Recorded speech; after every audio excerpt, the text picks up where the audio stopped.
अनादि अंबिका भगवती बोध परडे घेऊने हाते पोत ज्ञानाचा पाजळती उदो उदो भक्त नाचती गोंधळा येई ओ जगदंबे मूळ पीठ तू आंबे गोंधळा येई ओ जगदंबे व्यास वसिष्ठ सुख गोंधळे नाचताती स्वहमेळे द्वैत भाव विसरोनी बळे आंबे तुझे गोंधळी गोंधळा येई ओ जगदंबे मूळ पीठ तू आंबे गोंधळा येई ओ जगदंबे मुकुटमणी पुंडलिक 33 कोटी देवनायक गोंधळ घालिती सकौतुका एका जनार्दने नाच देख गोंधळा येई ओ जगदंबे मूळ पीठ तू आंबे समचरण सरोजम चांद्र नीलाबुधाभम जगननिहित पाणी मंडनम मंडनानाम तरुण तुलसी माला कंदरम कंजनेत्रम सदय धवलहासं विठ्ठलं चिंतयामि सर्वमंगल मांगल्ये शिवे सर्वार्थ साधिके शरण्ये त्र्यंबके गौरी नारायणी नमोस्तुते नमोस्तुनंताय सहस्रमूर्तये सहस्रपादाक्षि शिरोरुबाहवे सहस्रनाम्ने पुरुषाय शाश्वते सहस्रकोटी युगधारिणे नमः जयांचे केलिया स्मरण होय सकळ विद्यांचे अधिकरण तेची बंधू श्री चरण श्री गुरूंचे नागेंद्र हराय त्रिलोचनाय भस्मांगराय महेश्वराय नित्याय शुद्धाय दिगंबराय तस्मै मकाराय नमः शिवाय आता मज साह्य ते करावे देवा हे तुझे गे सेवा सकळ गोवा भगवाने तुझी गे सेवा सकळ गोवा भगवाने आता मग शिवाय येते करावे तुझी गे सेवा सकळ गोवा भगवाने तुझी गे सेवा सकळ गोवा भगवाने अनादि अंबिका भगवती बोध परडे घेऊन हाती पोत ज्ञानाचा पाजळती उदो उदो भक्त नाचती गोंधळा येई ओ जगदंबे प्रस्तुत प्रसंगी सेवेकरता घेतला अभंग संत श्रेष्ठ महान भगवत भक्त पैठण निवासी शांतीब्रह्म एकनाथ महाराज यांच्या गाथ्यातील भगवती मातेचं वर्णन करणारा संवाद साधणारा असा चार कडव्याचा अभंग आहे. हा अभंग या ठिकाणी घेण्याचं कारण जास्त विस्तृत सांगण्याची गरज नाही.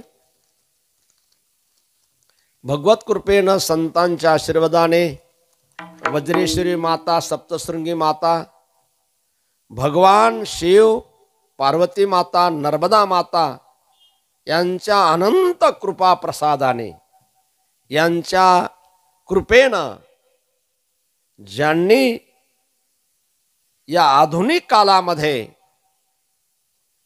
गुप्त असणार जे स्थान की ज्या स्थानावर या स्थानामध्ये त्रिलोक्याचं कल्याण करण्याकरता जे काही सर्व देवांची शक्तिरूपी बीज प्रगट झालेलं आहे अशा प्रकारचं हे खर्ची स्थान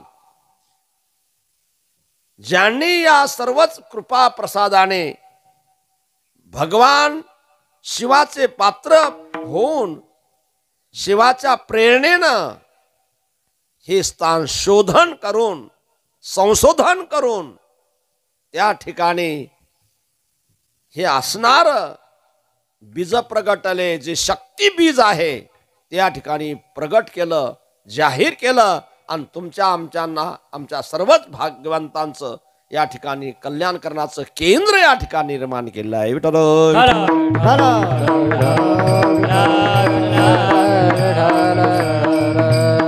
हे सर्व ज्यांनी केलेलं आहे ते आमचे परमार्थ प्रेमी गुरुबंधू श्री आचार्य महामंडलेश्वर माधवानंदजी सरस्वती महाराज.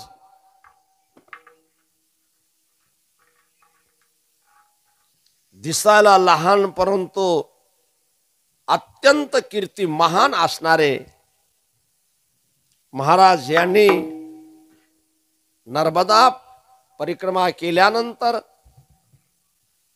नर्मदा परिक्रमा ज्या ठिकाणावरून उठवत असतात, सुरुवात करत असतात, ते ज्योतिर्लिंग ओंकारेश्वर त्या ठिकाणी त्यांनी ठरवलं की राहायचं आणि तिथंच भजन करायचं, तिथंच साधना करायची, भगवत प्राप्ती करून जीवनाचं कल्याण करायचं. परंतु लक्षात ठेवा, आले देवाजीचे मना ते कोणाचे चालेना. येथे उपकारासाठी आले घर जा वैकुंठी. भगवंताने ही सृष्टी निर्माण केल्यानंतर तिची व्यवस्था सुद्धा लावण्याचं काम केलेलं आहे. सृष्टीतील सर्व समाज मानव यांचं समतोल राखण्याकरता प्रत्येक युगामध्ये भगवंताने व्यवस्था केलेली आहे. त्याचप्रमाणे या कलियुगात देखील भगवंताने या कलियुगातला समतोल समाजाचा राखण्याकरता छोटे मोठे अशा प्रकारचे श्रेष्ठ साधू संत या भूतलावर पाठवलेले आहेत. याचं कारण एक, कलियुगामध्ये घेऊन या चक्रगदा हाती धंदा करीतो हे भगवंतानी नाकारलेलं आहे. इतर युगामध्ये भगवंताने अवतार घेतले, भक्ताचं रक्षण केलं, धर्माचं रक्षण केलं, दुष्कृती असणाऱ्या सर्व पाप्यांचा नाश केला, भक्तांचं प्रतिपालन केलं, धर्म वाढवला, धर्माची स्थापना केली. परंतु कलियुगामध्ये मात्र त्या धर्माचं पालन, धर्माचं रक्षण, धर्म वाढवण्याचं काम भगवंतानी साधू संतांवर सोपवलं. आणि जेवढे मुक्त झालेले महात्मा, मुक्ती 4 प्रकारची आहे, आपल्याला ऐकायला मिळालं असेलच. एक सायुज्यता मुक्ती सोडून इतर ज्या मुक्ती आहेत, असे इतर मुक्तीनं मुक्त झालेले महापुरुष, महात्मे, साधू संत, ऋषी मुनी या सर्वांना भगवंतानी आव्हान दिले, आव्हान केले, आज्ञा केली, आदेश दिला की जा, माझं काम करण्याकरता तुम्ही या पृथ्वी तलावर जाऊन धर्माचं रक्षण करा, धर्म वाढवा आणि समाजाचा समतोल राखा. वाढावया सुख भक्ती भाव धर्म, वाढावया सुख भक्ती भाव धर्म, वाढवाया सुख भक्ती भाव धर्म, वाढवाया सुख भक्ती भाव धर्म. गुणाचारी नाम विठोबाचे, गुणाचार्य नाम विठोबाचे,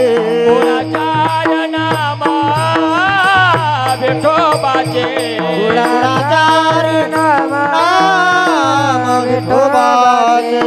अवतार तुम्हा दरया कारण, अवतार तुम्हा दरया कारण, अवतार तुम्हा दरया कारण, अवतार तुम्हा दरया कारण.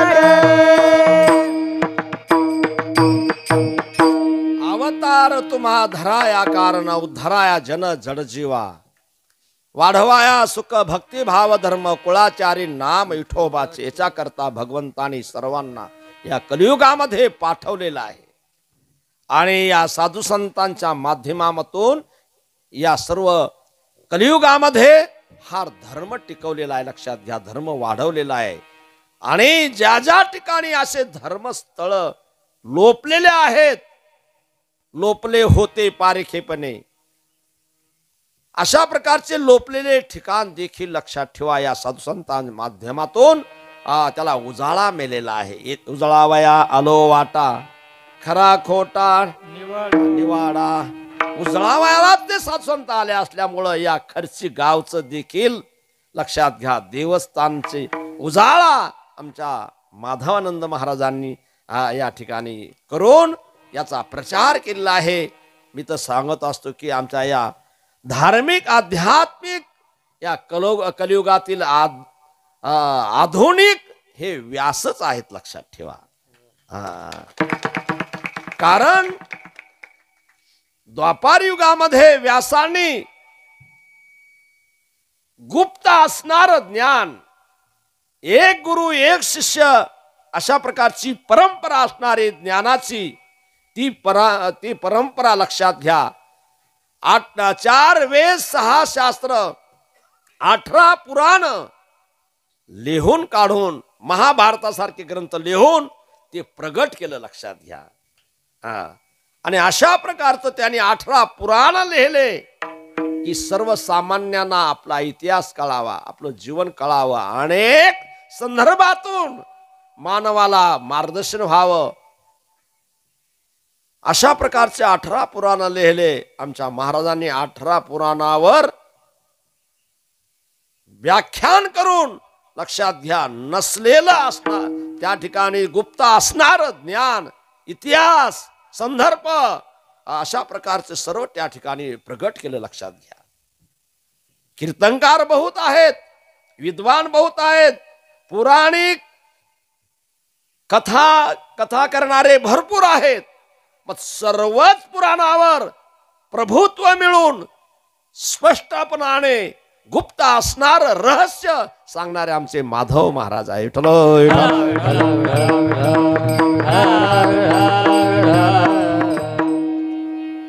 त्यांना हे आवडत नाही. लक्षात घ्या. परंतु त्या सांगितल्याशिवाय आम्हाला राहत नाही. याचं काय करावं लक्षात ठेवा. माझा त्यांचा प्रेमाचा पारमार्थिक पुराणा संबंध आहे. असो महाराजांनी अशा प्रकारचं एक दुर्मिळ असणारं गुप्त असणारं स्थान संशोधन करून आता कुठलंही संशोधन परमार्थातलं हे परमात्म्याच्या कृपेशिवाय हे शक्य नाही. लक्षात ठेवा. म्हणून शिव कृपा झाली. लक्षात घ्या. होता कृपा तुमची पशु बोले वेद. लक्षात ठेवा. कृपा जर झाली निश्चितच पशु देखील वेद बोलू शकतो. आता हे तर एक विद्वान अशा असणारे महान साधक आहेत, चांगले साधू आहेत, संत आहेत. मग भगवंताची कृपा झाल्यावर काय होणार नाही. नाही तर सर्व आमच्या कीर्तनकारांना म्हणा, सऱ्या साधकांना, सऱ्या साधूंना आणि अशा असणाऱ्या सर्वच कथाकारांना लाजवणारी त्यांची कथा आहे. लक्षात घ्या. कारण एवढं संशोधन त्यांनी केलेलं आहे. नाही ते कृपेनं त्यांच्या मुखातून स्वयंभू निघती वेद अशा प्रकारचं आहे. म्हणून अशा प्रकारचं स्थान मला वाटलं का लयच काय तर असं त्यांनी स्थान हे केलं असेल आहे तर मोठं काहीतरी संस्थान असेल तिथं महाराज जाऊन बसले असतील. कारण एवढे विद्वान एवढं असणारं ज्ञान एवढं असूनही बी एका जंगलामध्ये या ठिकाणी ते येऊन या ठिकाणी साधना करतात किंवा गुप्त राहतात. लक्षात घ्या. आणि रहस्य हे गुप्तच असते. म्हणून हे एकांतात बसल्यामुळेच हे रहस्य प्रगट झालेलं आहे. व्यासाने देखील ते 18 पुराण लिहिण्याकरता घोर अशा हिमालयामध्ये बद्रीनाथच्या पलीकड सरस्वती नदीच्या काठाला एक छोटीशी कुटिया बांधूनच 18 पुराण लिहिले. तसे महाराजांनी याचं संशोधन, याचं रहस्य या ठिकाणी या सप्तशृंगी मातेच्या या प्रगट असणाऱ्या या भूमीवर वज्रेश्वरी मातेच्या प्रगट असणाऱ्या या भूमीवर या ठिकाणी राहून त्यांची कृपा संपादन करून भगवान शिवाच्या लीलेचं रहस्य या ठिकाणी निर्माण केलं आहे. विठ्ठल विठ्ठल विठ्ठला विठ्ठला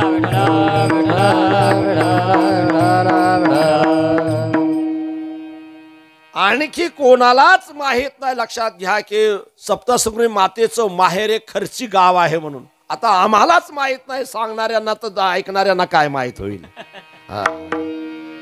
सप्तशृंगीला सर्व जातात, परंतु सप्तशृंगीचा अवतार कोठं झालाय, कोठं प्रगटी झालंय कोणालाही माहित नाही. हे महाराजांनी खरं सर प्रगट केलं आहे. 9000 वर्षापूर्वी या ठिकाणी वज्रेश्वरी मातेचं आणि सप्तशृंगी मातेचं प्रगटकरण झालं. लक्षात घ्या, सर्वांना ज्ञातच आहे.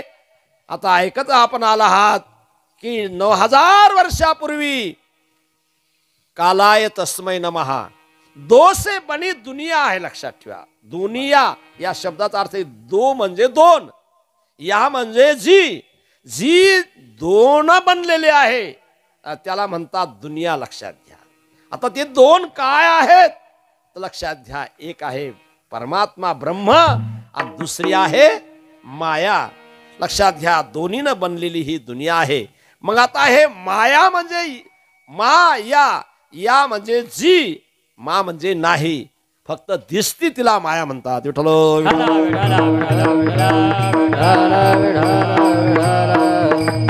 अशा दोघांनी बनलेली माया आहे. लक्षात ठेवा.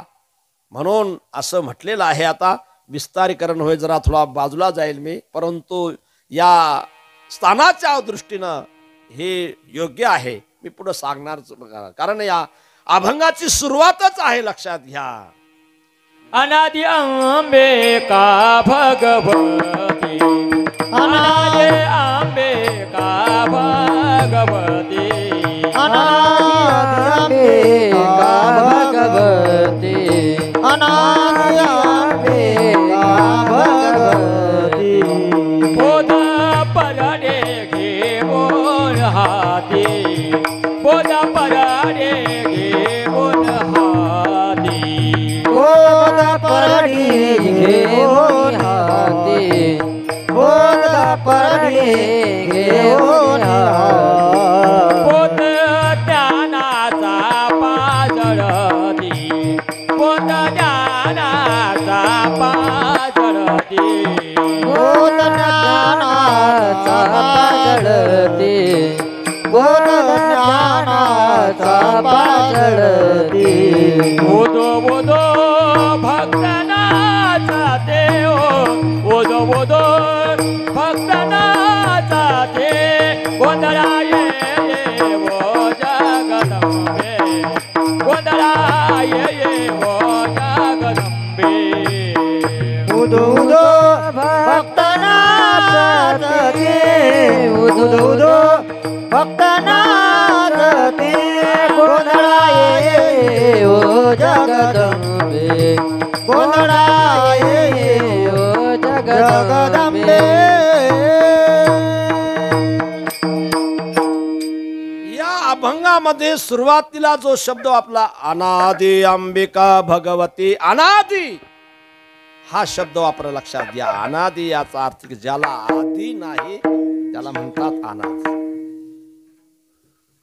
ज्याला अंत नाही त्याला अनंत म्हणतात, ज्याला आदी नाही त्याला अनादि म्हणतात. लक्षात घ्या, असा अनादि म्हणजे पुराण काल, जुगाट, जुनाट जुगादीचे नाणे,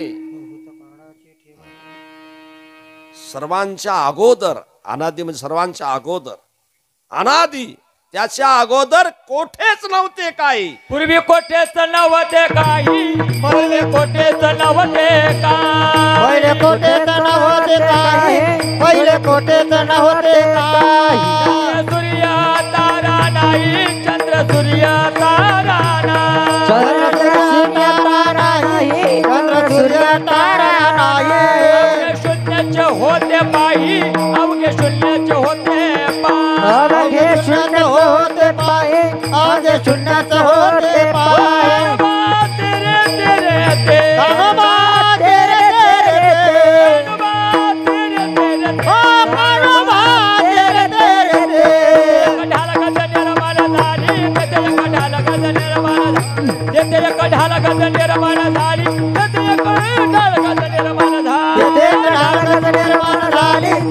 ढालगज निर्माण झाले ते ढालगज निर्माण झाले ते एक ढालगज निर्माण झाले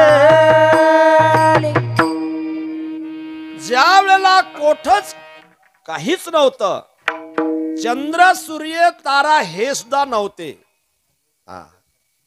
अवघ शून्यच होते, पाय अवघा शून्य होतं. लक्ष द्या, शून्यम शून्यम, शून्य होत. शून्य म्हणजे काय?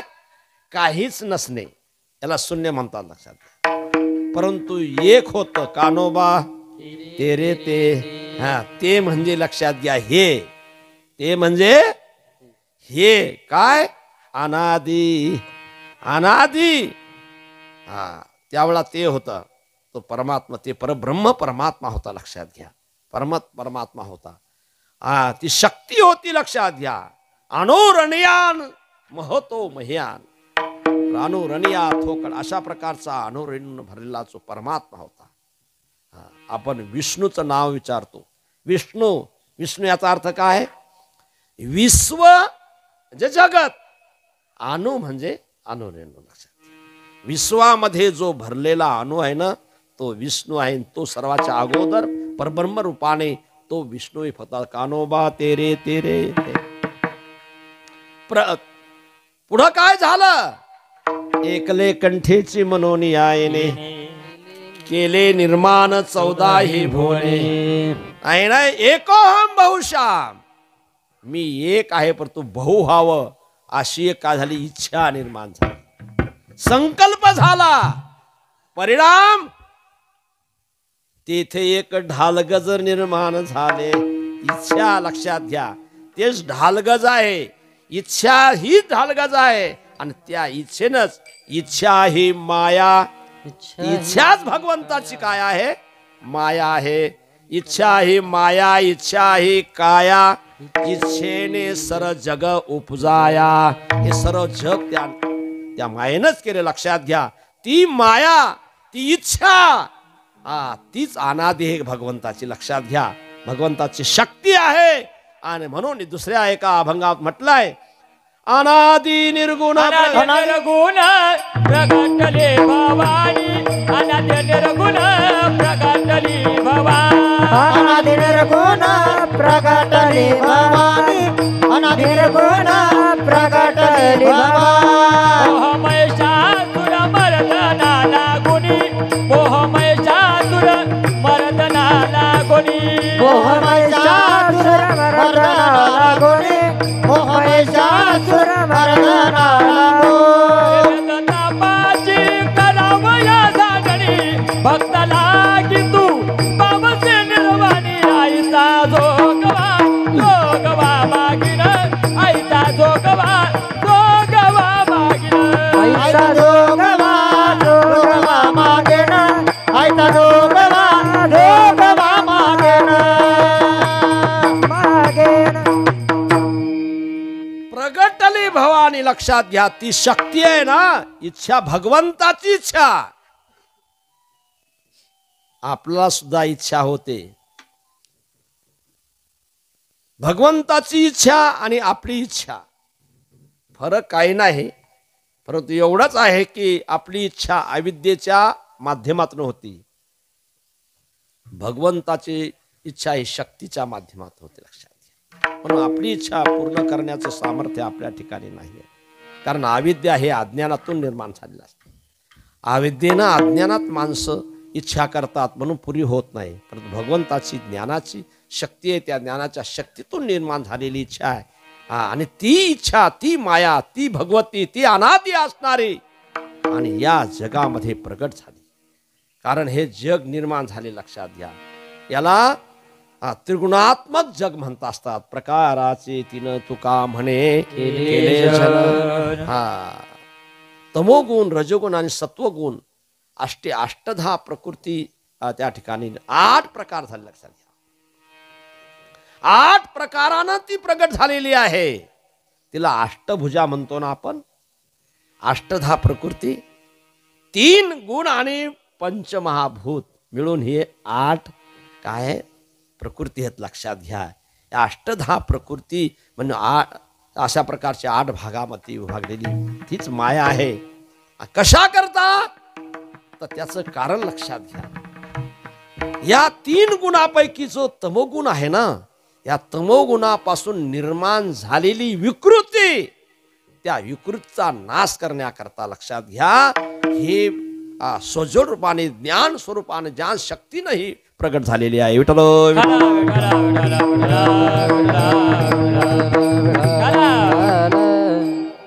मग तो कोणती विकृती आहे? जो तमगुण आहे ना, पूर्ण शक्तीनिशी तो या भूतलावर प्रगट झालेला आहे. त्याला आपण मोह म्हणतो. जोपर्यंत माणूस हा निर्मोही आहे तोपर्यंत चांगला वागतो, चांगला बोलतो, चांगला करतो, चांगला खातो, चांगला पितो, सर्व जेवढं चांगलं आहे ते करतो. जोपर्यंत आणि एकदा का मोह झाला, करू नये ते सर करतो, खाऊ नये ते खातो, बोलू नये ते बोलतो, राहू नये तिथं राहतो, सर्वच काय ते करतो. लक्षात घ्या जगाच्या अशा प्रकारचा हा मोह आहे. लक्षात ठेवा, मोह माझंही मला पाहिजे आणि तुझंही मला पाहिजे अशा प्रकारचा परिपूर्ण असणारा स्वार्थ, त्यालाच मोह म्हणतात. लक्षात घ्या. आतापर्यंत जेवढे काय या धर्माला विरोध करणारे राक्षस दानव निर्माण झाले, हे त्या तमोगुणातून निर्माण झालेले आहेत. त्याला मोहच म्हणतात. लक्षात ठेवा. आम्ही सांगत असतो ह्या 3 गुणाने 3 रूप घेतलेले आहेत. लक्षात घ्या. एक देवरूप घेतलेला आहे, एक मानव रूप घेतला आहे आणि एक दानव रूप घेतलेला आहे. सत्वगुणाने देवरूप घेतलेला आहे, रजोगुणाने मानव रूप घेतला आहे आणि तमोगुणाने दानव रूप घेतला आहे.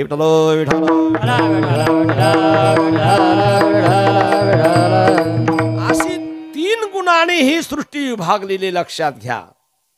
आणि प्रत्येकाचा गुण आहे, प्रत्येकाचा लक्षात घ्या काय गुण असल्यामुळं एकूण एखाद्या अशा गुणावर प्रभावित करण्याचा प्रयत्न करत असतात. आता तमोगुण हा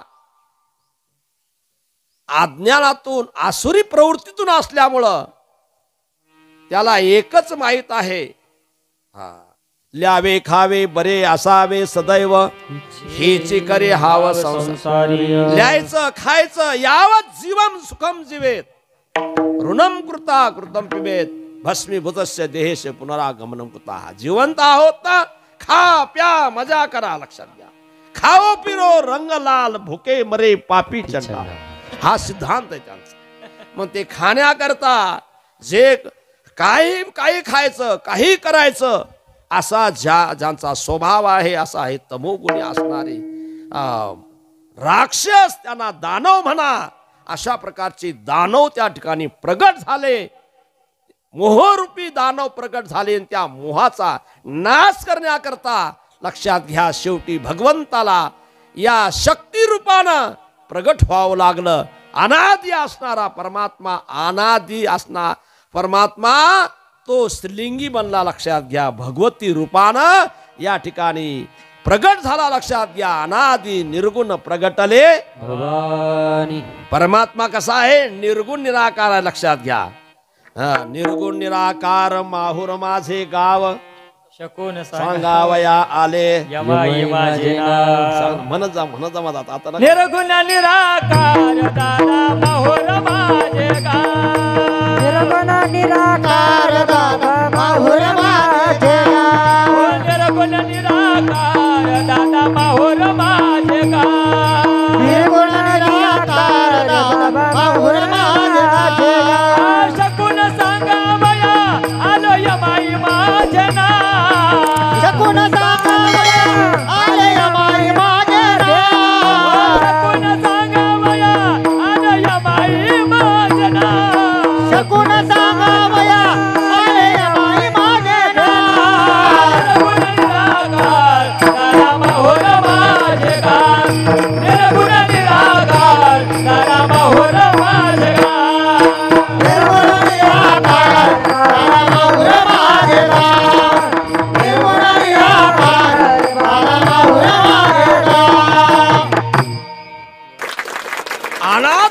शब्दाचा हातात लक्षात घ्या.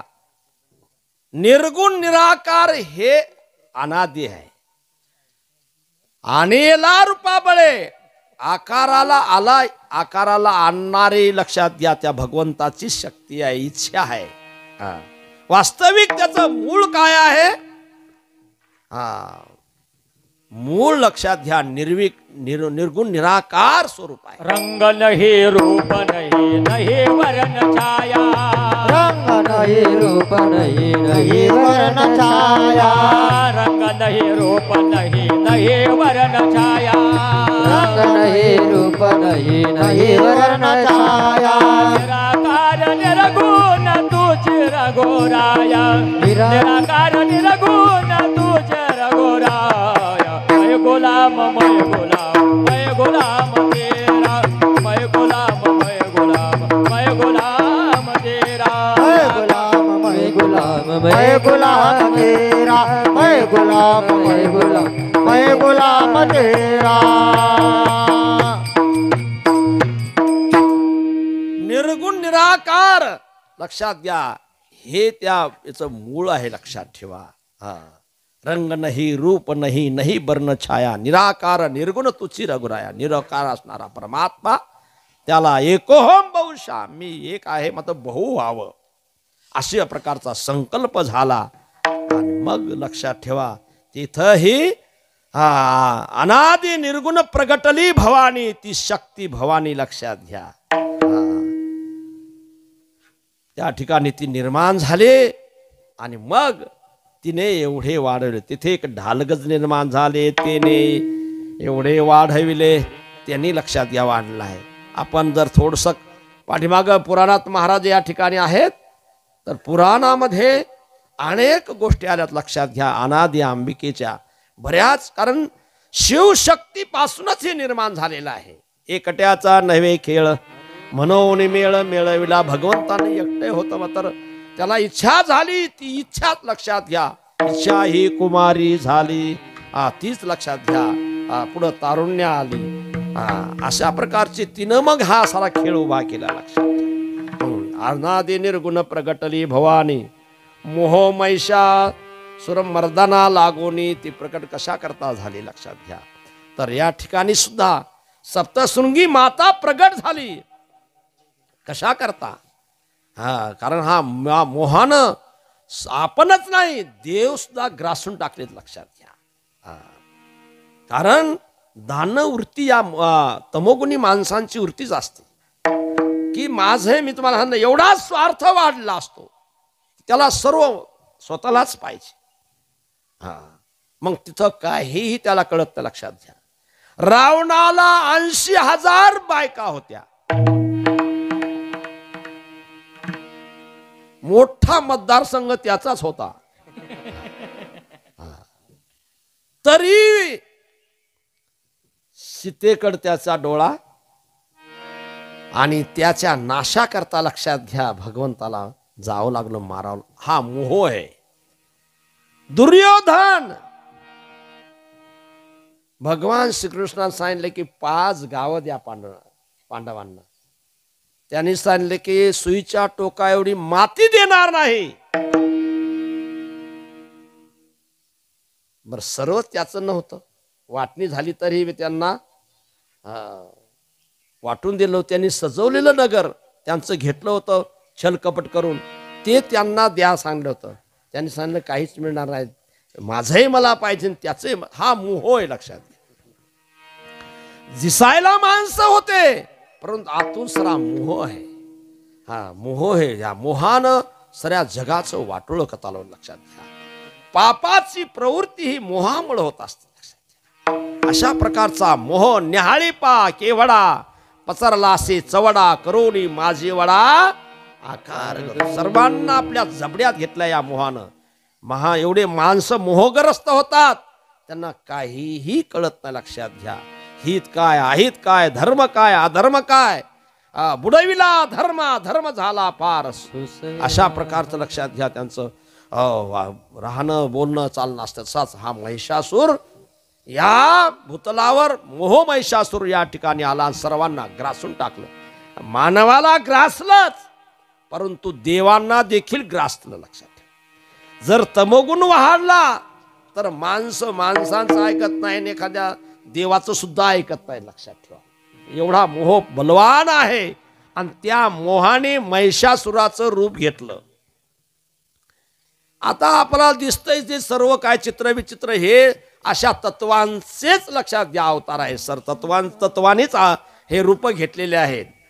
अशा पद्धतीनं त्या मोहरूपी असणाऱ्या महिषासुराने ज्यावेळा आपण स्वतः शरीर रूपाने किंवा दैत्य रूपाने प्रगट करून देवावर ज्यावेळा त्यांनी आक्रमण केलं, सर्वांना ताब्यात घेतलं. जसं रावणाने 33 कोटी देवांना ताब्यात घेतलं, तसं त्या काळामध्ये सुरुवातीला 9000 वर्षापूर्वी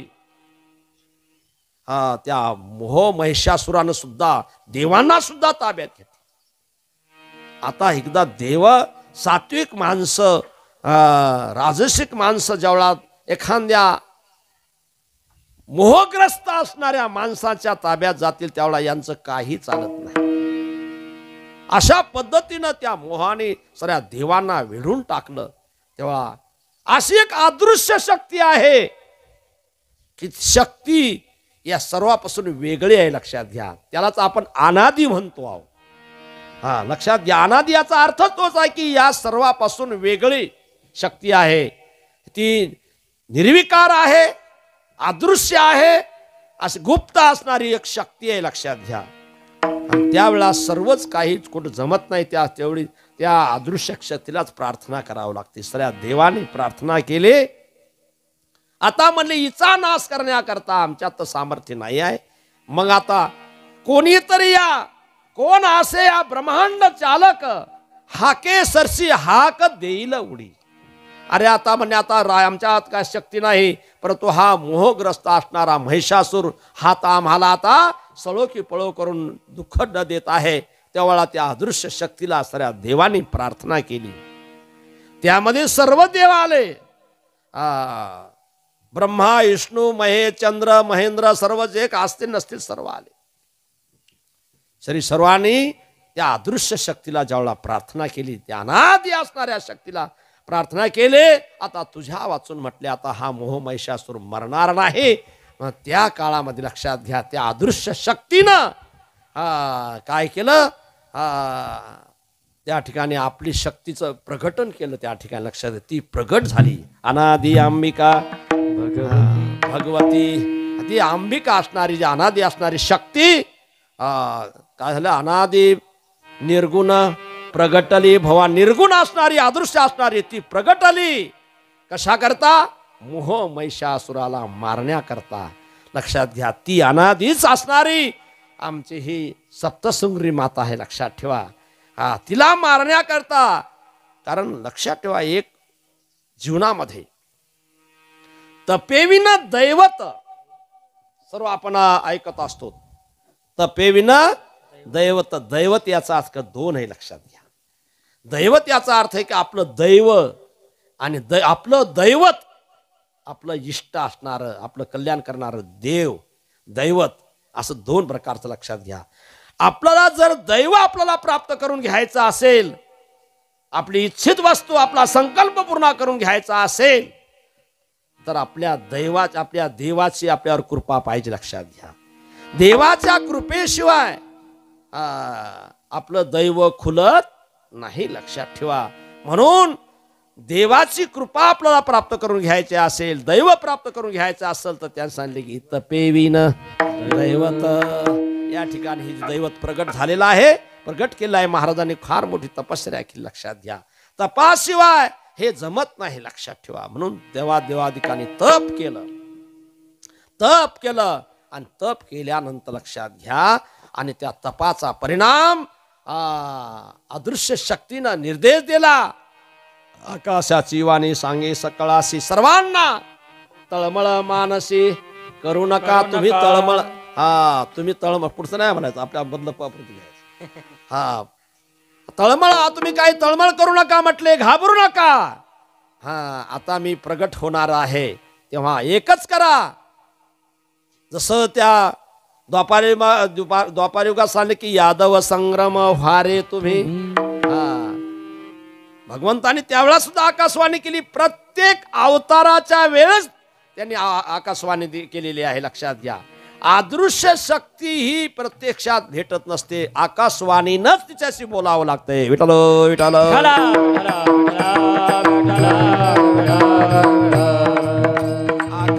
आकाशवाणी 3 प्रकारची आहे, चिद, चित्त आणि महाआकाशवाणी. महाआकाशवाणी होती त्यावेळा. लक्षात घ्या, सार्वजनिक जर आपण प्रार्थना केली तर महाआकाशवाणी होते. व्यक्तिगत जर प्रार्थना केली तर तुमच्या अंतकरणामध्ये चित्त आकाशवाणी होते. लक्षात घ्या, अशा पद्धतीनं त्या देवाने त्यावेळा प्रार्थना केली. त्यावेळा आकाशवाणी झाली की तळमळ मानसी करू नका, आता मी प्रगट होणार आहे, काळजी करू नका, फक्त एक करा म्हटले.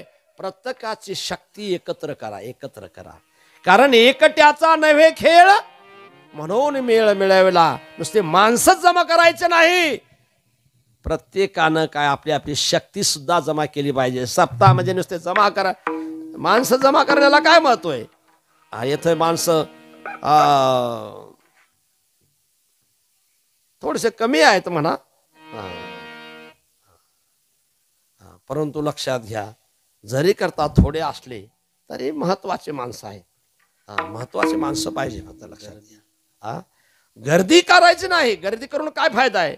दर्दी असावीत माणसं, दाते असावीत. लक्षात घ्या, आता हे बिचारे आहेत कीर्तनाला येतात, चांगली गोष्ट आहे, परंतु प्रत्येकानं काहीतरी योगदान दिलं पाहिजे, त्याला महत्व आहे. लक्षात घ्या, कारण एकट्याचा खेळ नाही हा कुठलाही, म्हणून प्रत्येकानं योगदान दिलं त्याला विशेष महत्व असतंय.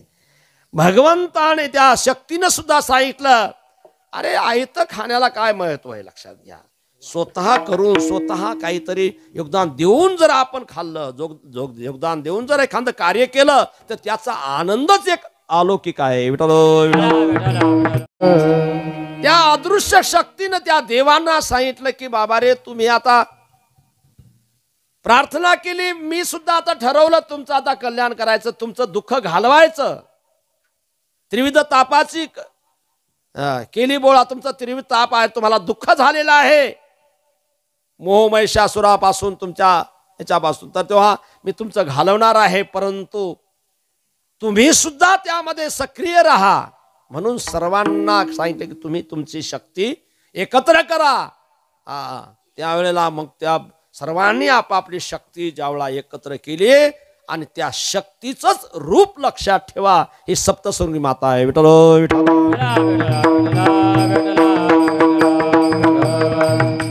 अशा प्रकारची ही अष्टधा प्रकृती त्या ठिकाणी निर्माण झाली. अष्टधा प्रकृती म्हणतात, आता आपण सप्तशृंगी म्हणतात. त्या सगळ्या देवांची शक्ती ही सप्तशृंगी रूपानं अष्टधा प्रकृती, 3 गुण आणि 5 असं असणारे जे काय आहेत, 5 तत्व आहेत ना, हे आप तेज वायू पंचमहाभूत, अशा प्रकारची अष्टधा प्रकृती, हे अष्टभुजा त्या ठिकाणी निर्माण झाली. अनादि प्रगटली भवानी. आणि मग तिनं लक्षात ठेवा, मोह महिषासुराला मारून टाकलं, नाश केला. अशा प्रकारची ती अनादि भगवती या सप्तशृंगी मातेच्या रूपानं प्रगट झाली. आणि या भागातच लक्षात घ्या, ते योगायोगानं या ठिकाणी ती प्रगट झाली. आणि याच प्रांतामध्ये त्या मोह महिषासुरानं जो काही धुमाकूळ केला होता, या देवांना सज्जनांना या सर्वांना त्रास दिला होता, त्याचा तिनं नाश केला. लक्षात घ्या. आणि अशा प्रकारची ती भगवती माता आणि अनेक लोकांचं कल्याण करण्याकरता सप्तशृंगी गडावर जाऊन त्या ठिकाणी स्थापित झाली. विठ्ठल विठ्ठल.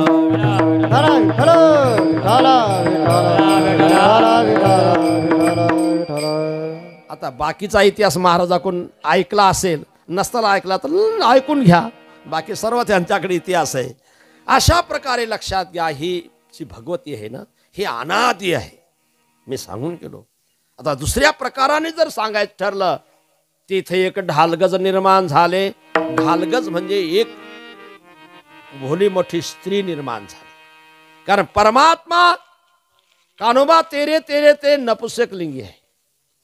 तो परमात्मा, तो ईश्वर हे पुल्लिंगी आहे आणि ती भगवती लक्षात घ्या ही स्त्रीलिंगी आहे.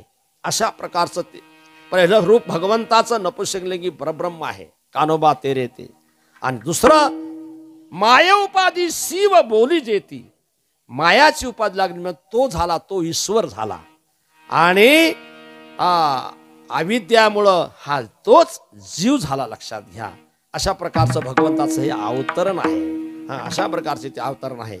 मग ते असं म्हणता एका त्यामध्ये सांगितलं आहे की एकदम ती शक्ती निर्माण झाली संकल्पानं एकोम बहुशाम. मग तिथं ती शक्ती निर्माण झाली, अनादी असणारी शक्ती निर्माण झाली, मोठी शक्ती निर्माण झाली, म्हणजे एक देवी निर्माण झाली, स्त्री निर्माण झाली. आणि तिनं पाहिलं की भगवंताचा संकल्प आहे एकोम बहुशाम, म्हणजे बहु हवं. बहु होण्याकरता एकट्याचा खेळ नाही, कोणीतरी आपल्याला जोडीदार पाहिजे. म्हणून तर माणसं घाई करतात, लवकरात लवकर 2 ते 4 करून टाका म्हणजे नातू पाहायला बरं. नातू पाहायची लय घाई असते ना, तर नातू अर्थ कळत नाही म्हणून माणसं घाई करतात. नातूचा अर्थ कळाला तर त्या भानगडीत पडणारच नाही. परंतु नातू याचा अर्थ काय? ना म्हणजे नाही, तू म्हणजे आता इथून पुढं तू या घरादाराचा कशाचाच मालक नाही, आता मी आहे म्हणतो तो. अशा प्रकारे लक्षात घ्या. तसं एकाचे 2 करायला पाहिजे, एकट्याचा खेळ नाही आहे. म्हणून त्या भगवतीनं प्रथम 3 गुण निर्माण केले आहेत.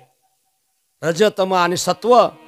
आपल्या अंगातला जो काही सर्वात खालचा जो काही मलिन भाग आहे त्याचा तमोगुण निर्माण केला.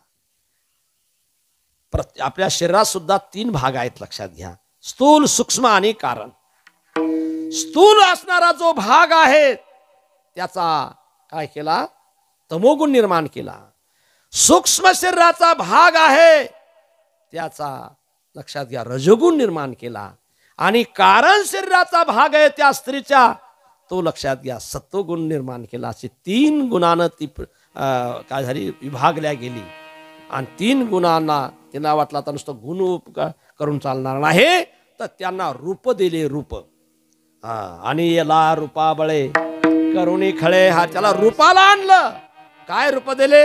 जो तमोगुणी होता, म्हणजे पहिला जो होता ना स्थूल शरीराचा भाग, स्थूल शरीराची शक्ती, त्या शक्तीनं स्थूल शरीरानं भाग घेतला, शंकराचं रूप घेतलं. लक्षात, शिवाचं रूप. शिवाचं रूप काय असं नसते गोंडस गोडा गोमटा. तुम्ही भगवान शंकराला पाहायला कोणी गेला नव्हते, कोणीच. ऑटोमॅटिकच ते दोघात ठरलं. नाही तर शंकराला पाहायला गेल्यानंतर कोणी देईल का मुलगी?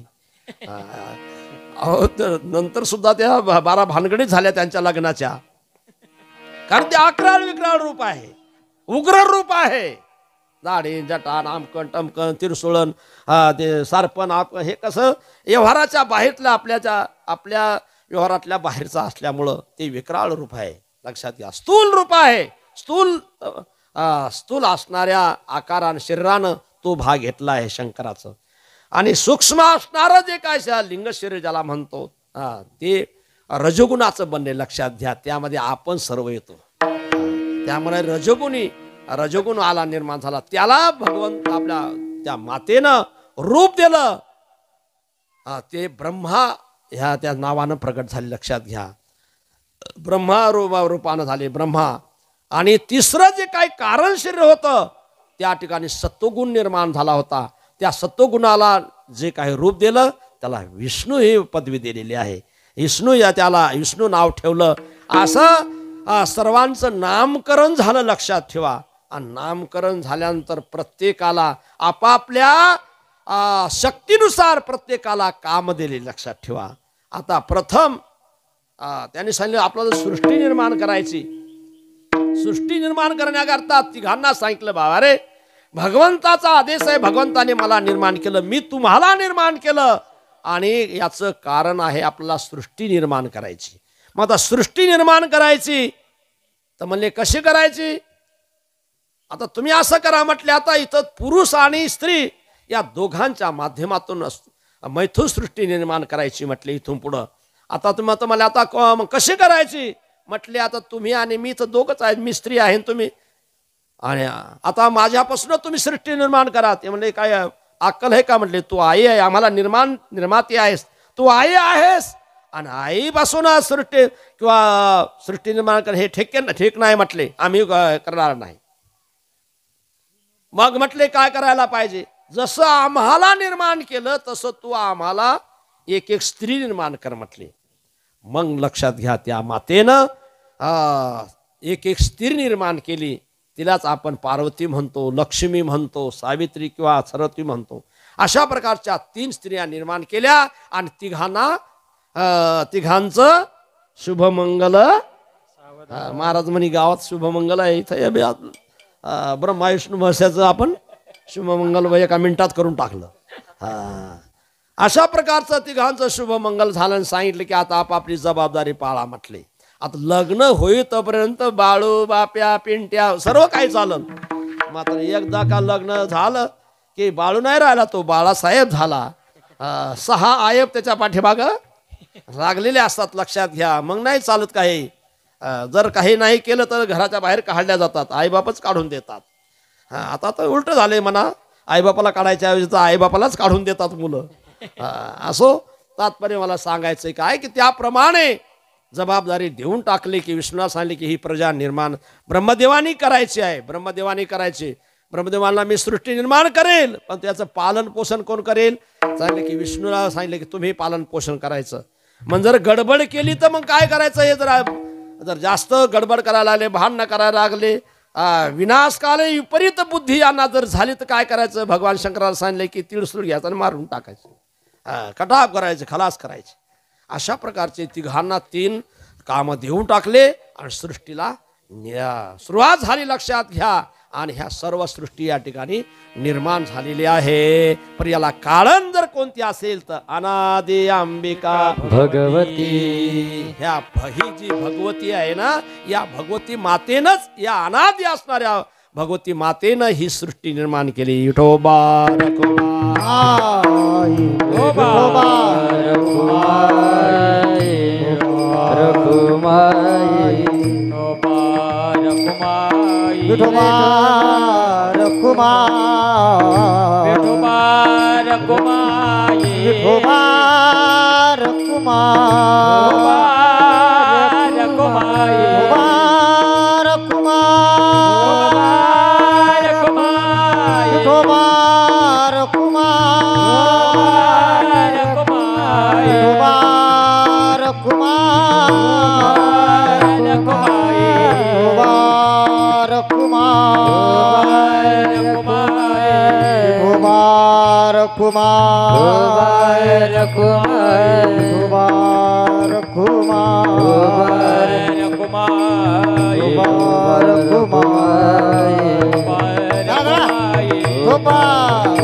तुम्ही ठोबा करायला टाळ वाजवले, हे बसल्या बसल्या नुसतेच असे टुळटुळ पाहायला लागले. सर्वांनी हात वर करा. आपलं योगदान असायला पाहिजे, एकमेकाचा हे करू. असा प्रकार. विठाला विठाला विठाला विठाला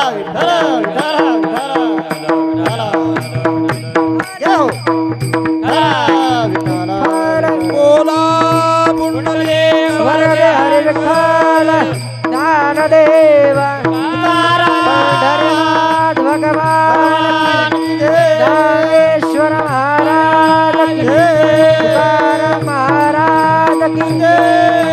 सप्तशृंगी माता की जय. जय. धरा नर्मदे हर.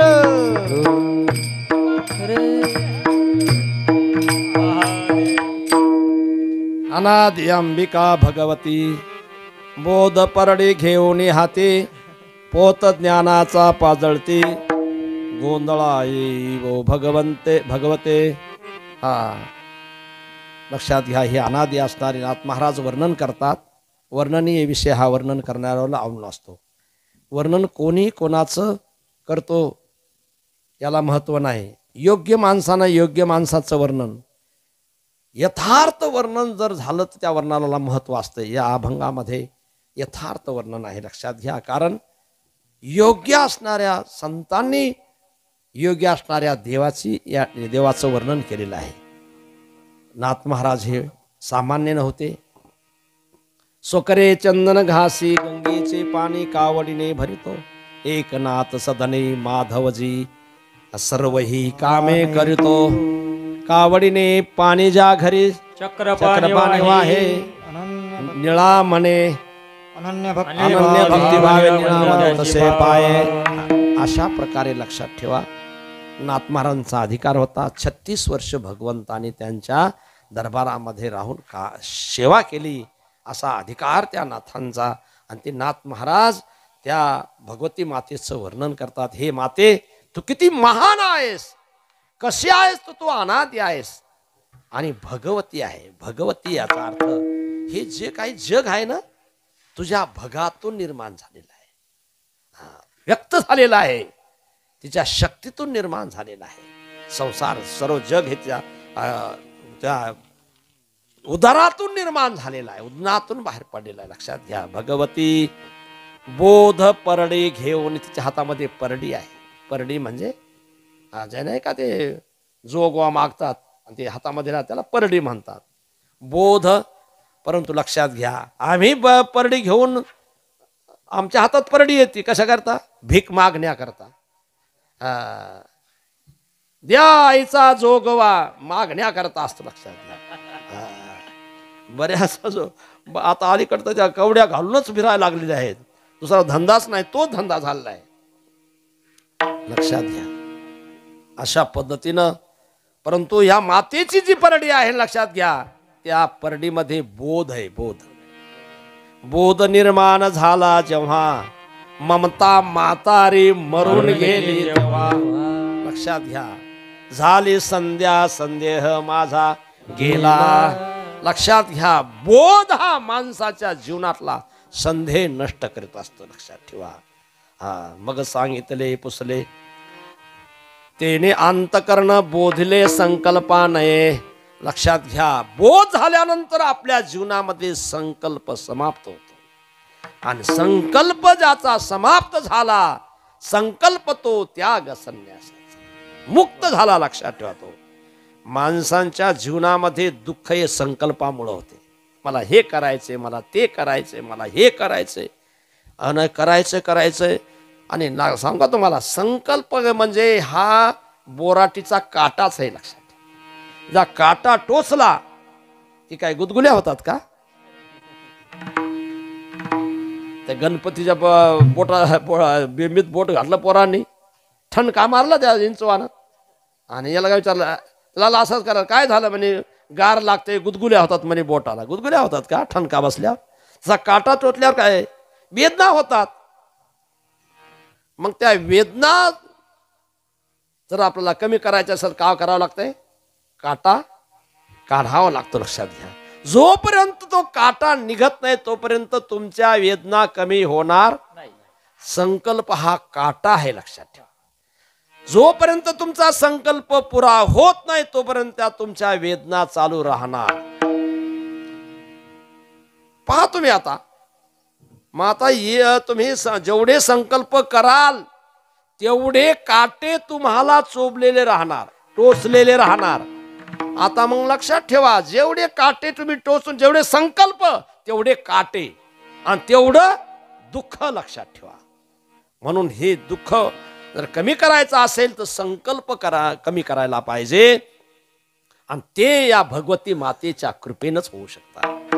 कारण तिच्या हातामध्ये काय आहे? परडी आहे. लक्षात ठेवा, ती बोधाची परडी आहे, तिच्यामध्ये बोध आहे, म्हणून तो प्रसाद सेवन करायचा असतो. लक्षात घ्या. आपण त्या परडीचा उपयोग भीक मागण्याकरता करतो. हा तपस्वी जिने, अरे ही भगवती मातेची कृपा जर झाली तर काय होणार नाही? होता कृपा तुमची, काही होऊ शकते. लक्षात ठेवा. परंतु ती बोधाची परडी आहे. बोध आहे. वेदा बोध दिला मज सांगा ते मार्ग दाविला, आपला पाप या सुखाचा मार्ग मिळेल, आपला बोध प्राप्त होईल. बोध पुत्र झाला जेव्हा, ममता म्हातारी मरून गेली तेव्हा, भक्ती बहीण आली धावून आली तेव्हा, आता संध्या मी करू कैशी केव्हा, काय संध्या झाली संदेह माझा गेला. संदेह जातो. लक्षात घ्या. संदेह फिटला. लक्षात ठेवा, संदेह आपला. आणि संशय हा माणसा जीवनातला दुःखदायक आहे. संशय आणि थोर पाप नाही घोर, विनाशाची वाघोर प्राणी अशी. संशय संकल्प हे आपल्या जीवनातलं दुःखदायक आहेत. लक्षात घ्या. म्हणून हे दुःख घालण्याकरता बोध होणं गरजेचं आहे. बोध परडी घेऊन हाती, पोत ज्ञानाचा पाजळती. बोध जर आपण घेतला तर त्या बोधानं काय होतंय की ज्ञान प्राप्त होते. ज्ञान एकदा बोध झाला, गुरूंचा आशीर्वाद मिळाला, गुरूंची दीक्षा मिळाली, गुरूंचा आशीर्वाद प्राप्त झाला, बोध झाला गुरुकडून, तर माणसाला ज्ञान प्राप्त होते. ज्ञान हे प्रकाशाचं उजाळ्याचं प्रतीक आहे. लक्षात घ्या. पोत ज्ञानाचा पाजळती. आपण नाही का ते गोंधळी करतात असे टेंभा लावतात प्रकाशा करता. काही प्रकाशा करता लावतात. इकडे पूर्वीच्या काळामध्ये टेंबे असायचे, आता लाईट आली. अशा प्रकारचा जो प्रकाश पडण्याकरता जो टेंबा लावतो त्याला काय म्हणतात? पोत म्हणतात. लक्षात घ्या. परंतु हा पोत ज्ञानाचा पोत आहे. लक्षात. पोत ज्ञानाचा पाजळती. आणि पूर्वीच्या काळामध्ये गोंधळी असतात ना, तो पोत हातात घेतात आणि असं फिरवतात. लक्षात घ्या. परंतु या ठिकाणी पोत ज्ञानाचा पाजळती आणि उदो उदो भक्त नाचती. अशा आपण पाहत असाल ते गोंधळे नाचत असतात, उदो उदो उदो करत असतात. लक्षात ठेवा. अशा प्रकारचं त्या मातेचं त्या ठिकाणी ते गोंधळ करत असतात, म्हणजे भक्ती करत असतात. अशा प्रकारे त्या ठिकाणी नाथ महाराज वर्णन करतात. परंतु लक्षात ठेवा, आताचे गोंधळे आणि पूर्वीचे गोंधळे वेगळे. लक्षात घ्या. अनादी असणाऱ्या अंबिकेचे गोंधळे, नाताच्या चालू असणाऱ्या देवारातल्या असणाऱ्या देवीची गोंधळी वेगळेच. तिथंच मांडतात. ते असे काहीतरी बांधतात, एका चौरंगावर बांधतात, तिथं सरे देव मांडतात आणि तिथं त्यांच्या अंगात येतंय आणि तिकडेच कोढे निवडतात आणि काय काय करतात ते तुम्हाला जास्त माहित आहे. लक्षात ठेवा. अशा पद्धतीनं लक्षात घ्या ते असते. परंतु ही अनादी अंबिका आहे. हिचं ज्ञान, हिची परडी हे सर्व अलौकिक आहे. आणि जे काही गोंधळे आहेत ना, ते देखील अलौकिकच आहेत. व्यास वसिष्ठ शुक गोंधळी, व्यास वसिष्ठ शुक गोंधळी, व्यास वसिष्ठ शुक गोंधळी, व्यास वसिष्ठ शुक गोंधळी. नाचताती सोहम मेळी, नाचताती सोहम मेळी, नाचताती सोहम मेळी, नाचताती सोहम मेळी. द्वैत भाव विसरून बडी, द्वैत भाव विसरून बडी, द्वैत भाव विसरून बडी, द्वैत भाव विसरून बडी. खेळती आंबे तुझे गोंधळी, खेळते आंबे तुझे गोंधळी, खेळती आंबे तुझे गोंधळी, खेळते आंबे तुझे गोंधळी. गोंधळा येई हो जगदंबे, गोंधळा येई हो जगदंबे, गोंधळा येई हो जगदंबे, गोंधळा येई हो जगदंबे.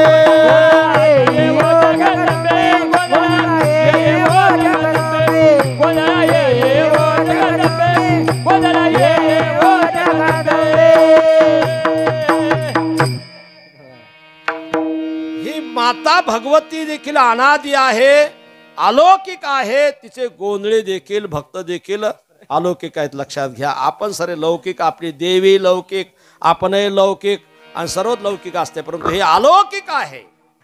या मातेचे जे गोंधळे आहेत, भक्त आहेत ना. कोण आहेत? गोंधळे म्हणजे भक्त.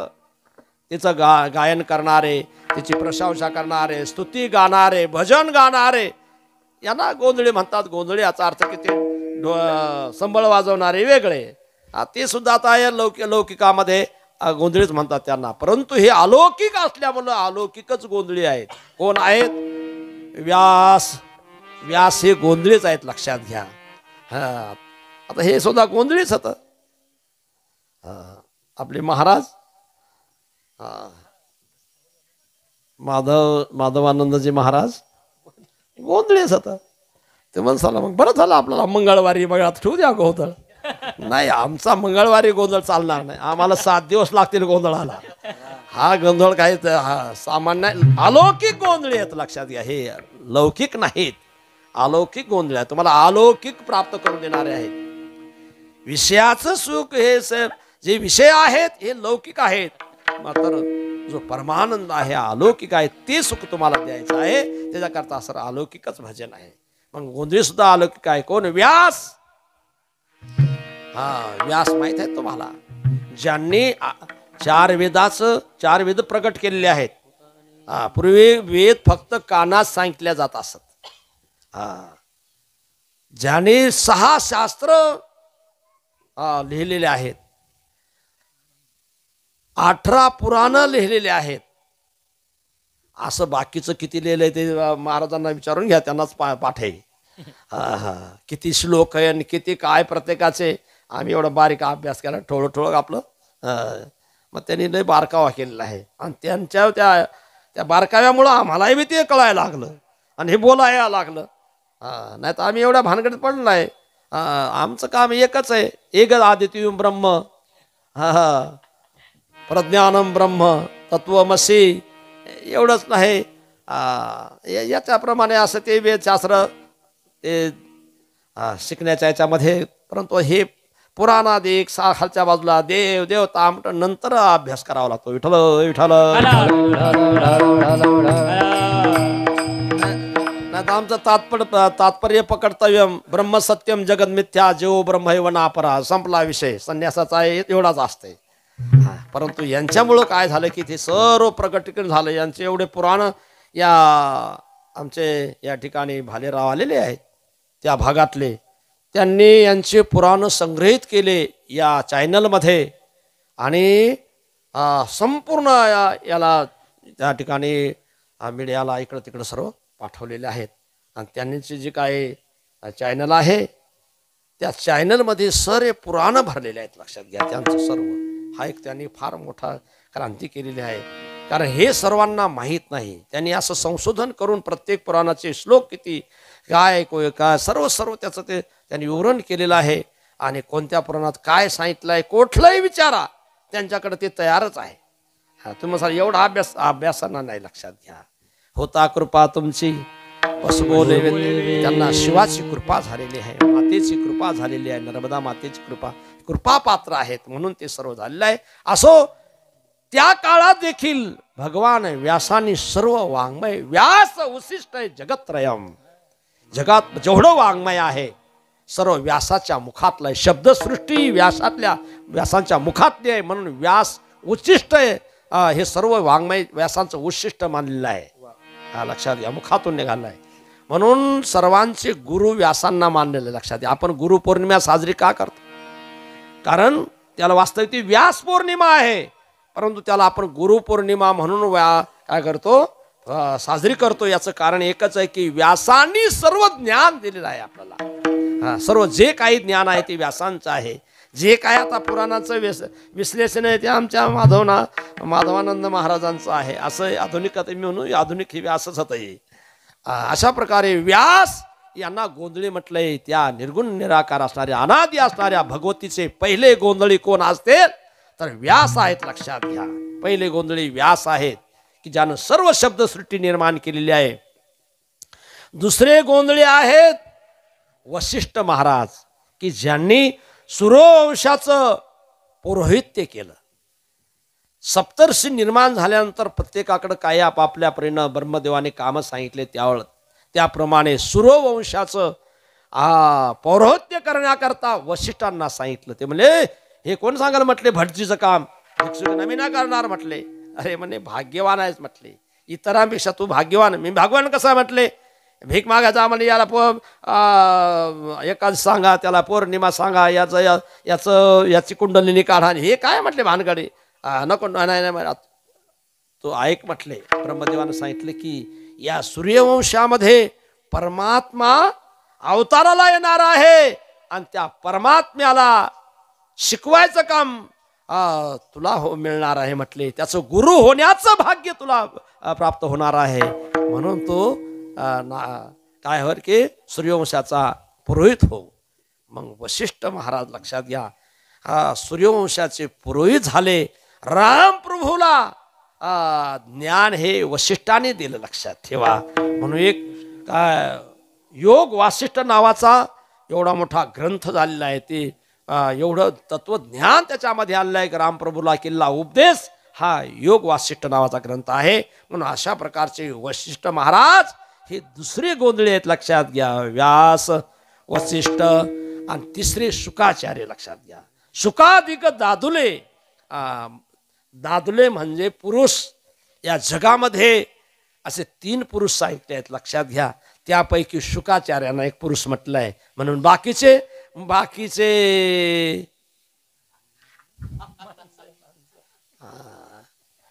दाढीचे आणि शेंडीचे सरे पुरुष, बाकी नाही, लक्षात ठेवा. आपण सर्व याहो बाई आणो निघाल्या. सर्वांना बाया म्हटलंय. तुम्ही काय घाबरू नका, यांना सुद्धा शास्त्राने बायाच म्हटलंय. विठ्ठल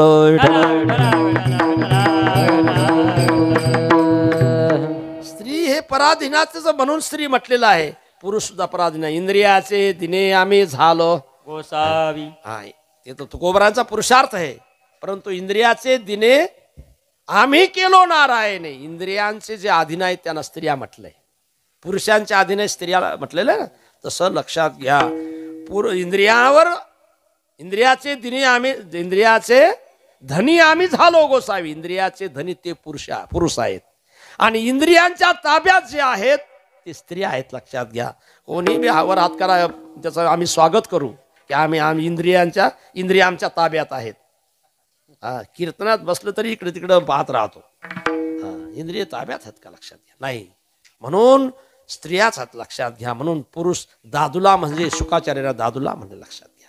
आता मोठी कथा आहे, मला सांगायला वेळ नाही. अशा प्रकारचे जे शुकाचार्य की ज्यांच्या 7 दिवसाच्या श्रवणाने तरला भूपती, लक्षात घ्या. परीक्षित राजा 7 दिवसाच्या भागवताच्या श्रवणाने तरुण गेला. एवढंच नाही, शुकाचार्यांच्या कृपा प्रसादाने, लक्षात घ्या, आज देखील आपण हे भागवत अनेकांना सांगतो, ऐकवतो. अनेकांचा उद्धार करणारं भागवत हे शुकाचार्यामुळं प्रगट झालं, लक्षात घ्या. व्यासाने लिहिलं होतं, मग प्रगट हे शुकाचार्यांनी केलं, लक्षात ठेवा. म्हणून काय शुकाच्या मुखातलं ते भागवत आहे, लक्षात घ्या. का म्हणून ते गोड आहे. शुक म्हणजे पोपट, लक्षात घ्या. शुक म्हणजे पोपट. पोपटाने ज्या पेरूला चोच मारली तो पेरू कसा असतो, गोड. तसं स्वाद मुखम म्हणजे त्या पोपटाने म्हणजे शुकाने ज्या भागवताला 18 पुराण आहेत, परंतु त्यामध्ये चोच फक्त शुकाची कशाला लागली, श्रीमद भागवताला. म्हणून आज बाकीच्या पुराणापेक्षा आता हे महाराजांनी काढले म्हणून पुराण लोक वाचायला लागले, पुराण ठेवायला लागले. ज्याच्या पूर्वी का पुराण कोणी हे होतं का, घरातले घरात वाचायचे, कधी कोणी वाचलं तर वाचलं. आता जाहीर मोठ्या समारंभाने ते पुराण माणसं ऐकायला लागले. समारंभानं अशा मोठ्या मोठ्या कथा ठेवायला लागले पुराणाच्या. याच्यापूर्वी फक्त एकच श्रीमद भागवत, लक्षात घ्या, असायचं. श्रीमद भागवताचाच जिकडं तिकडं प्रचार होता आणि त्याचं सर्व 18 पुराणामध्ये श्रीमद भागवताला महत्व कशामुळं, तर शुकाच्या मुखातून निघालं, लक्षात घ्या. शुकाच्या मुखातून ते प्रगट झालं. व्यासाने लिहिलं परंतु प्रगट शुकाच्या मुखातून झालं. म्हणून ते शुकाचे म्हणजे पोपटाची चोच लागल्यानंतर तो पेरू गोड असतो, तसंही पुराण गोड आहे, लक्षात घ्या. म्हणून असं म्हटलेलं आहे, जगायचं असेल तर तुम्हाला रामायण वाचावं लागेल, रामायण ऐकावं लागेल. रामायणामध्ये माणसांना कसं जगावं, कसं राहावं, काय खावं, कसं बोलावं, कोणाशी संबंध कसा टिकवावा, काय करा, सर्व आचार संहिता रामायणामध्ये सांगितले आहे. आणि मरायचं असेल तर श्रीमद भागवत वाचा, श्रीमद भागवत ऐका. ते म्हणसाल श्रीमद भागवत ऐकलं की मरण येते का लवकर? मरायचं याचा अर्थ लक्षात घ्या. मरण माझे मरून गेले मज केले, या जन्म मरणाचं दुःख नष्ट करायचं असेल तर लक्षात घ्या श्रीमद भागवत. मरायचं दुःख तुम्हाला होणार नाही. अंतकाळी ज्याच्या नामाले मुखा तुका म्हणे सुखा पर नाही. हे भागवताचं महत्व आहे. मग ते भागवत ज्यांनी सांगितले ते सुखाचार्य नाथ महाराज म्हणतात ते सुद्धा या भगवती मातेची काय गोंधळी आहेत. व्यास वसिष्ठ सुख गोंधळी नाचता ती सोहम मेळी. ते नाचतात म्हटले. मग कोणत्या रंगात नाचतात? डीजेच्या रंगात नाचतात का? आता कोणी नाचायला लागलं, डीजे वाजला की आपोआपच अंगात येते त्यांच्या, नाचायला सुरुवात. त्यांना कळत आहे की आपण नाचावं नाही. काय शहाणे सारखे येडे सारखे. आता तर नवरदेवालाच नाचवायला सुरुवात केली त्यांनी. तुमच्याकडे आलंय का नाही कोणा ठरलो? तिकडे त्या घोड्यावरून त्याला उतरतात आणि ते पोरं मित्रमंडळी त्यालाही नाचवतात. ते नाचायला सुरुवात करतात. काय आता नवरदेवच नाचायला लागला तर काय राहिलं काय? लक्षात घ्या. असो तो विषय आपला नाही आहे. परंतु हे गोंधळी नाचायला लागले आहेत. हे अशा प्रकारचे महान असणारे अलौकिक असणारे गोंधळे नाचायला आले. परंतु कोणत्या रंगात? सोहम मेळे. सोहम सोहम शब्दाचा मारा केला आत विठ्ठल. सोम हंसा हंसा सोहम. श्वास श्वास परिजात संसारी नर जानत नाही. व्यर्थ जन्म गवात निरंजन माला घट में फिरे दिन रात. निरंजन माला घट में फिरे दिन. निरंजन माला घट में फिरे दिन रात. निरंजन माला घट में फिरे दिन रात. सोम हंसा हंसा सोहम श्वास श्वास परिजात. सोहम हंसा हंसा सोहम श्वास श्वास परिहार. माला घट में फिरे दिन रात. निरंजन माला घट में फिरे दिन रात. निरंजन माला घट में फिरे दिन रात. निरंजन माला घट में फिरे दिन रात. सोहम. त्यांनी सांगितलं की कोणत्या रंगात नाचतात ते सोहम या रंगात. सोम हा बीज मंत्र आहे लक्षात घ्या. सोहम म्हणजे स्वतःच. सो म्हणजे आपण. हम सो म्हणजे परमात्मा. सो तो. सहा म्हणजे तो परमात्मा. हम मी आहे. तो परमात्मा माझ्या हृदयात आहे, मी आहे. अशा प्रकारचा जो काही बोध आहे त्या बोधामध्ये सोहम भावे. लक्षात घ्या. त्या सोम भावात ते नाचतात, आनंदात नाचतात. सोम हा मंत्र आहे. याला काय म्हणतात? आजपा जप लक्षात घ्या. सोहम हंसा सोहम. वर गेले की सो हम, खाली आले की हम. अशा प्रकारचा जो आहे त्या सोम अवस्था एक लक्षात ठेवा. अवस्थेमध्ये करतात. म्हणून व्यासवष्ट सुख गोंधळी नाचता ती सोहम मेळी. द्वैत भाव विसरोनी बळी. त्याचा द्वैत गेला असतं लक्षात. आंबे तुझे गोंधळी. अशा प्रकारचे हे गोंधळी आहेत. ते म्हणतात अहो एवढे गोंधळी सांगण्यापेक्षा एखादा चांगला सर्वात श्रेष्ठ असणारा गोंधळी एखादा सांगून टाकानं. ते शेवटच्या चरणात. हे मुकुट मणी पुंडलिक. मुकुट मणी पुंडलिक. मुकुट मणी पुंडलिक.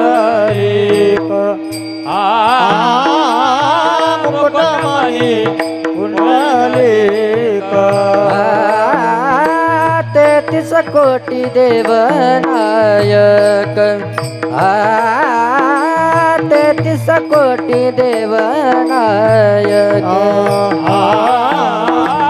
33 कोटी देवनायक. नायक 33 कोटी देवनायक. गोंधळ घाल घालते सकौतुक गोंधळ घालते सकौतुक गोंधळ घालते सकौतुक गोंधळ घालते सकौतुक एका जनार्दनी नाचे देख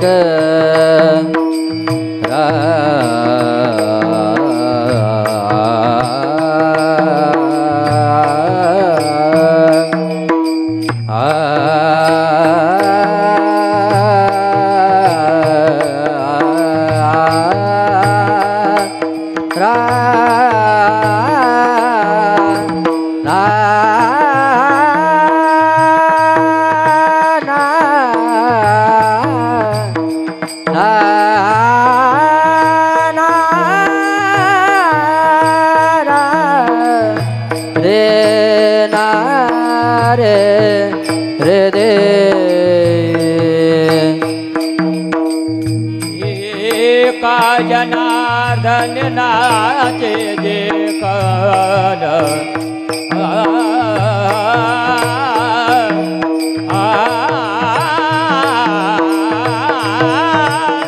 एका जनार्दन नाचे जे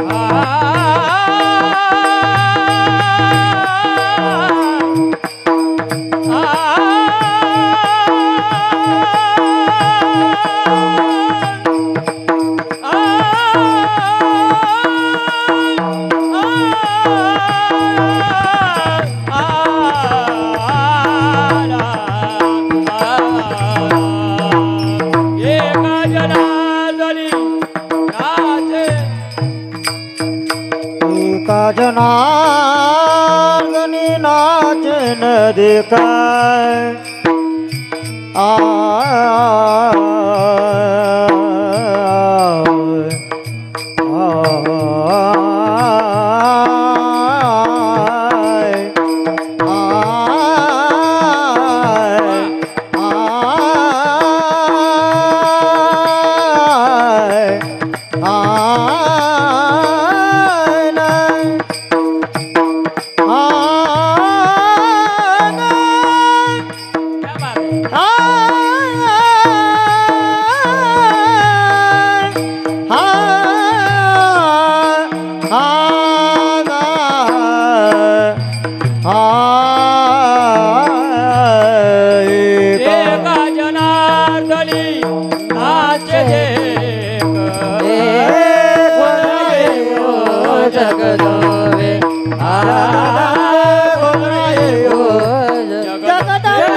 नाथ महाराज शेवटच्या चरणात सर्वात श्रेष्ठ गोंधळाचं नाव सांगतात. कोण? मुकुटमणी पुंडलिक. मुकुटमणी लक्षात ठेवा. माणसं आल्या आल्या मंदिराकडे पाहत नाहीत, कळसाकडे पाहत असतात. एखाद्याने बरेच अंगावर सनग घातले, अलंकार घातले, परंतु दुसरे अलंकाराकडे पाहत नाही, मुकुटाकडे पाहत असतात. म्हणजे लक्षात घ्या, हे पूर्णतेचं प्रतीक आहे. कळस जसा पूर्णतेचं, मुकुट हा पूर्णतेचं प्रतीक, तसं या गोंधळ्यांचे मुकुटमणी असणारे कोण आहेत? मुकुटमणी पुंडलिक. पुंडलिक राय. पुंडलिकाच्या तपासाठी लक्षात घ्या, भगवान त्या ठिकाणी पुंडलिक रायांकरता आले पंढरपूरला, की या कुळीची कुळदेवी केली ठावी संतांनी. अशा प्रकारे लक्षात ठेवा. या सगळ्या गोंधळ्यांचे सर्व संतांचे मुकुटमणी पुंडलिक राया होते. म्हणून मुकुटमणी पुंडलिक 33 कोटी देवनायक गोंधळ घाली ती सकौतुक. पुंडलिकच राहणार तर 33 कोटी देव सुद्धा या मातेचंच भजन करतात, मातेचाच गोंधळ, मातेची स्तुती करतात. लक्षात ठेवा. आणि तेच सर्व या मातेच्या या गोंधळामध्ये नाचत असतात. एका जनार्दनी नाचे देख. लक्षात घ्या, यांचा सर्वांचा नाच आहे, म्हणजे भक्ती आहे, स्तुती आहे. या भगवती मातेची सर्व सेवा करतात. याचा अर्थ आहे अशा प्रकारचा या अभंगामध्ये नाथ महाराज वर्णन करतात. आणि आपण देखील अशाच प्रकारचे मातेचे काय करावेत, भक्त व्हावेत आणि त्या मातेच्याच कृपा छत्राखाली आपलं जीवन आपण जगावं. निश्चित कल्याण झाल्याशिवाय राहणार नाही. आपल्या जीवनातला सुद्धा मोह महिषासूर हा असणारा जो काही दानव आहे तो खतम झाल्याशिवाय राहणार नाही. लक्षात ठेवा. म्हणून आणि त्या दानवामुळंच आपल्याला दुःख आहे. त्रिविध तापाची करावया झाले. आध्यात्मिक, आदिभौतिक आणि आदैविक 3 प्रकारचे ताप हे लक्षात ठेवा आपल्या पाठीमाग लागल्यात. त्याचा नाश माताचा आपलं काय करेल, नाश करेल. म्हणून मातेची जेवढी होईल तेवढी सेवा करा. सप्तशृंगी माता ही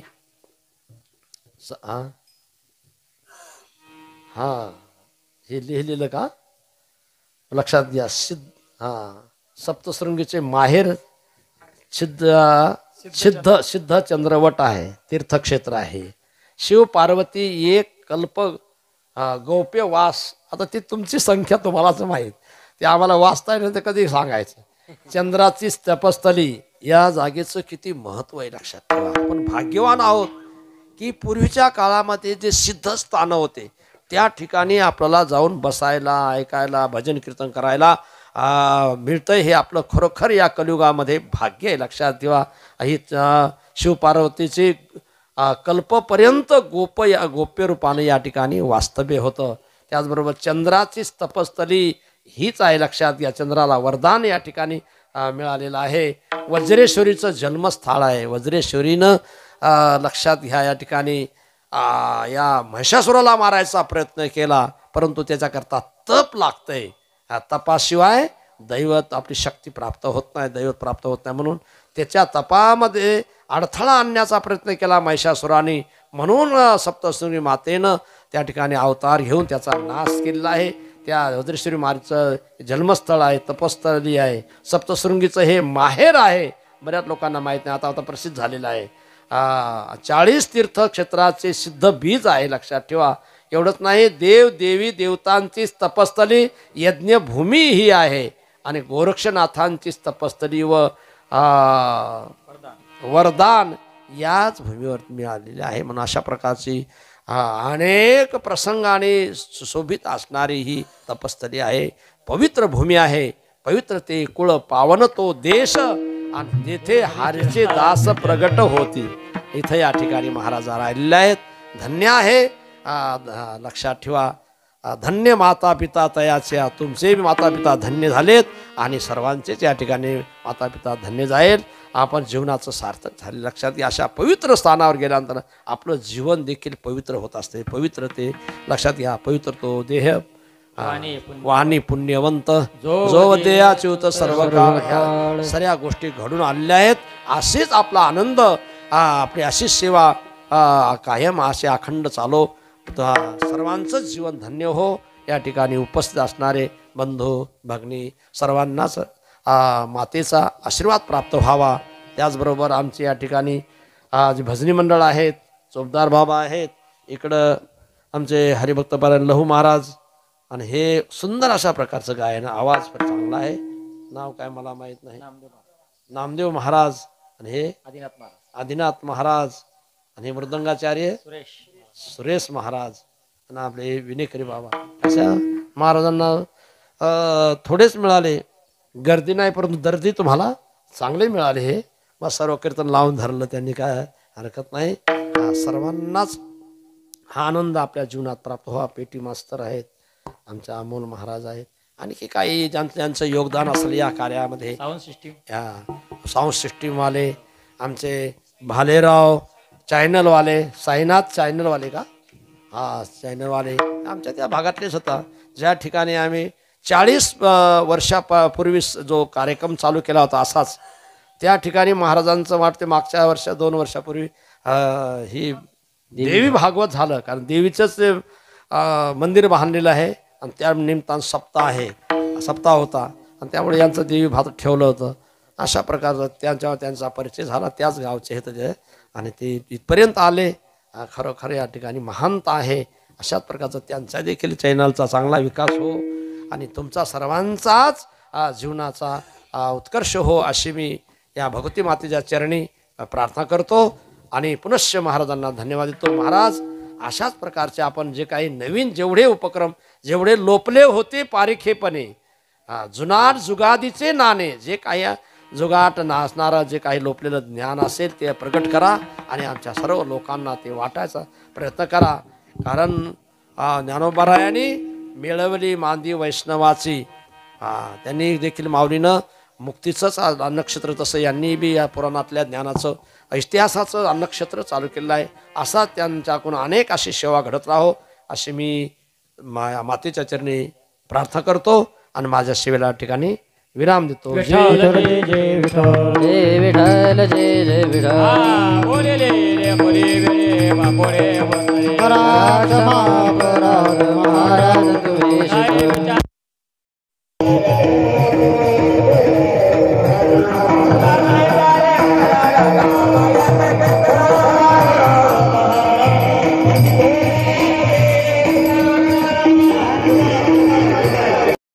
तुकाराम पंढरी वर्धे हरी विठ्ठल ज्ञानदेव तुकाराम पंढरीनाथ भगवान की जय. नर्मदा मैया की जय.